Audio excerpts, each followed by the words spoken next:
शिक्षा क्या होती है प्रभु? हम आपसे जानना चाहते हैं। मनुष्य की अंतर्निहित पूर्णता को उजागर करना ही शिक्षा है।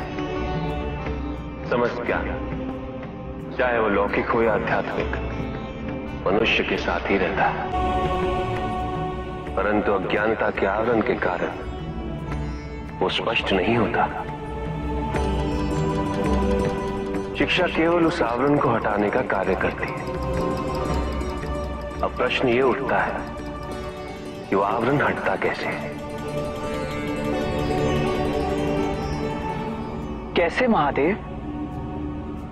चकमक पत्थर के अंदर छिपी अग्नि तभी प्रकट होती है जब कोई उस पत्थर में घर्षण उत्पन्न करता है। वैसे ही व्यक्ति में घर्षण उत्पन्न करने वाला गुरु होता है, जो अज्ञानता दूर कर मनुष्य को स्वयं से मिलाने का प्रयास करता है। गुरु शिष्य को जन्म नहीं देता, अपितु आकार देता है। अब समय आने ही वाला है। प्रभु, यदि आप स्वयं यहाँ कैलाश में उपस्थित हैं, तो प्रतिदिन का संध्या काल पूजन आपके समक्ष क्यों नहीं होता है? पूजित का साक्षात सामने होना मन को भटकने नहीं देता, किंतु जो सच्चे भक्त हैं, भगवान तो उनके मन में, उनके हृदय में निवास करते हैं। जिनके हृदय में श्रद्धा है,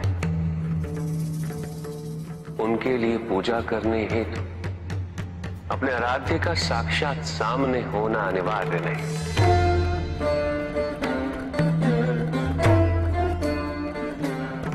वो तो अपने मन के नेत्रों से प्रतिपल उनके दर्शन पा रहे हैं।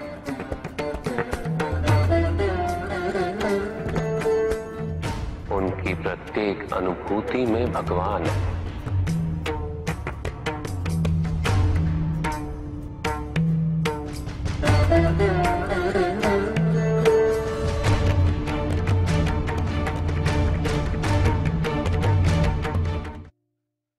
एक असुर था, एग्रिप।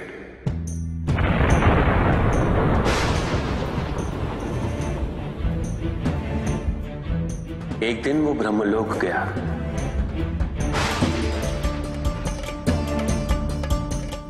और बड़ी ही चालाकी से उसने ब्रह्मदेव से चारों वेद प्राप्त कर ली।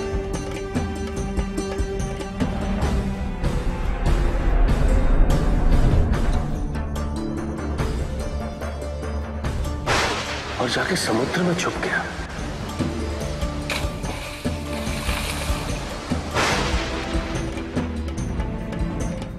क्योंकि सारा ज्ञान वेदों में निहित है, इसीलिए संसार से सारा ज्ञान चला गया। जब अज्ञानता का अंधकार फैलता है तो अधर्म बढ़ने लगता है। भगवान विष्णु सब देख रहे थे। उन्हें ज्ञान था कि शीघ्र पृथ्वी लोक पर प्रलय आने वाला है। एग्रिप के साथ चारों वेद भी लुप्त होने का भय था। ब्रह्मदेव सृजन करता है। वेदों के अभाव में पुनर्जन्म की प्रक्रिया को पुनर्स्थापित करना अत्यंत कठिन। इसीलिए एग्रिप से उन वेदों को पुनः प्राप्त करना अनिवार्य था। तो भगवान विष्णु ने क्या किया? भगवान विष्णु ने एक मत्स्य रूप धारण किया। वो एक मछली बने और नदी में उतरे। राजा सत्यव्रत स्नान कर रहे थे। एक छोटी सी मछली उनके हाथ में आ गई।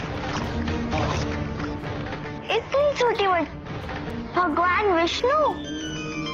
हाँ, राजा सत्यव्रत उस मछली को जल में छोड़ने जा ही रहे थे कि उस मछली ने बड़ी मछलियों का भय जताते हुए उनसे विनती की। उनसे कहा कि वो उसे अपने साथ ले चले। राजा सत्यव्रत अत्यंत दयालु थे। मछली को अपने कमंडल में शरण दे दी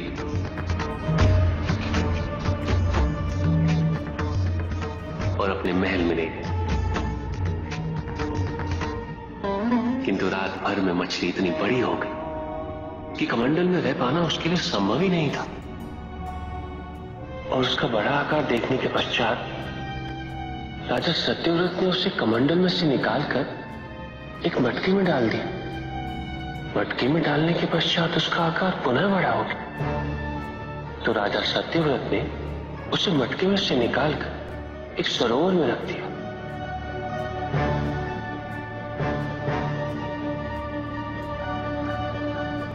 किंतु उस एक ही रात में सरोवर में रखने के पश्चात भी उसका आकार इतना बड़ा हो गया कि उसे नदी में रखना पड़ा। किंतु नदी में रखने के पश्चात भी उसका आकार पुनः बड़ा हो और इतना बड़ा हो गया कि यदि उसे महासागर में नहीं रखा जाता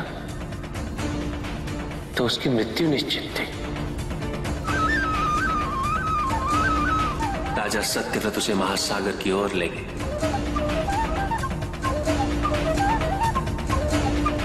क्योंकि राजा सत्यव्रत तपस्वी थे, ज्ञानी थे, उन्हें आभास हुआ कि ये कोई साधारण मछली नहीं, ये स्वयं साक्षात भगवान विष्णु ही है। भगवान विष्णु राजा सत्यव्रत की उदारता से अत्यंत प्रसन्न थे। इसीलिए उन्होंने राजा सत्यव्रत को मत्स्य रूप धारण करने का कारण बताया।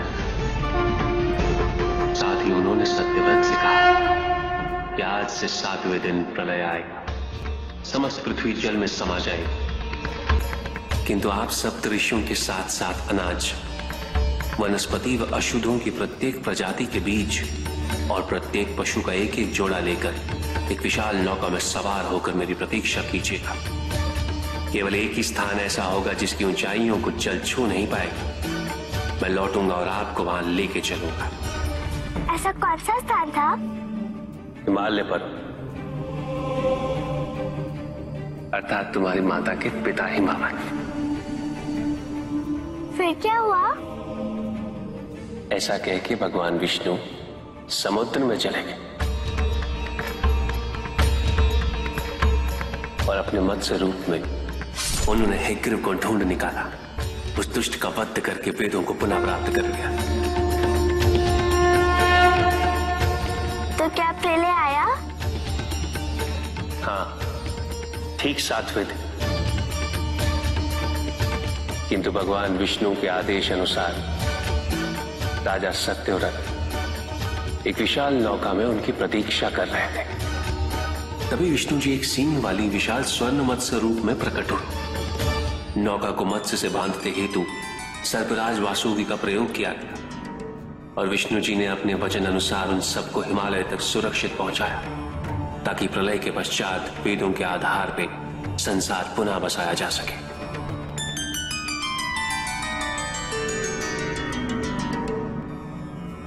राजा सत्यव्रत मनु कहलाए। मनु अर्थात मानव जाति के प्रजनक।